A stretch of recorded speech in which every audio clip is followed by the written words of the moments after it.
Honda Click o kaya yung mga MIUI 125, MIU Soul, Sibakyan, basta may angkas.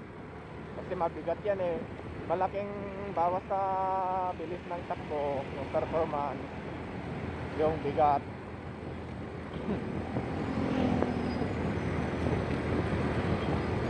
Kaya subukan yung ikarera yung mga may mga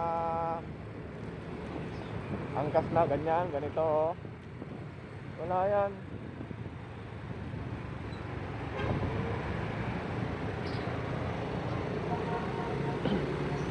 Malaking bawas yan sa performance ng motor, ang bigat.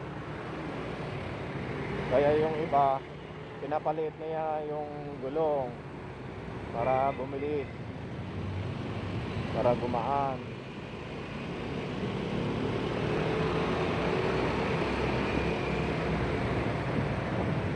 Kaya pagka nakakaangkas ka mga ka-travel, huwag ka nang pumasang makikipagkarera.